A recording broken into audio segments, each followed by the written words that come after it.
Joy, it is great to have you on All About Architecture for a session of digital tools in architecture, the future. So there are two basic steps for design process. Step 1, conceptualize the project. This is where the designer or the architect or the planner figures out the actual scheme. In step 2, they would want to share this idea with the clients, the consultants, the authorities, and any other person in a standardized format for them to understand the project. This is the drafting bit. Even a couple of decades ago, the only way to do this was to physically stoop over sheets of paper and draft it out using pens and pencils. Then came AutoCAD. AutoCAD fastened the process of drafting and has been there for a couple of decades now. So what is next? What are the present tools that we have? Right. So I'll just give you a brief evolution of how the software developed.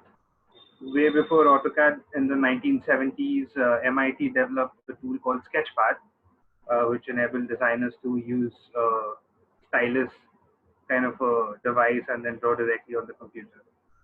And in the next decade, Autodesk developed, and so we had hand drafting since time immemorial, and then we went into 2D drafting. But obviously, the buildings got more and more complicated with the advent of fusion of AEC industry, and then we moved into 3D modeling.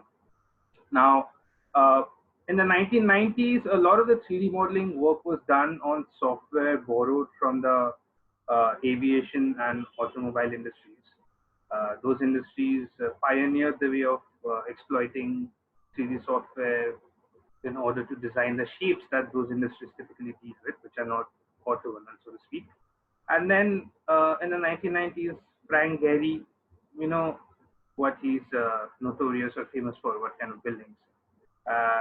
He borrowed some of the tech from those software and developed Gehry technologies, from when various other software like Rhino and 3D Max got developed.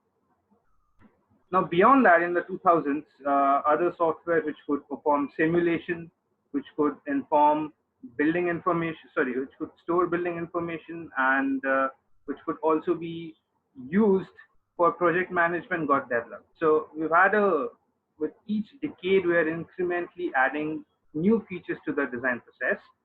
As far as specific software is concerned, depending on which aspect of the project we're discussing, there are various software. For example, everyone knows about AutoCAD. It's used for drafting. For rendering purposes, 3ds Max is usually used in India. Some people also use SketchUp. For parametric designing, Rhino is used predominantly, which has a plugin called Grasshopper, which you can use to write custom code. And within each of these software, be it only for drafting, even within AutoCAD, you have an option to write custom code to extract custom data or custom information. The language for AutoCAD is called Autodesk.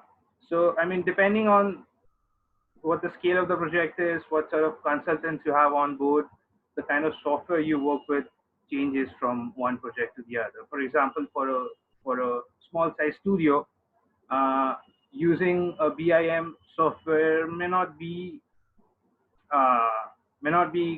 cost productive, so to speak, because the cost of licensing is such, and the margin that they operate in, and the size of the projects that they operate with, they may not be able to substantiate the cost of the licensing.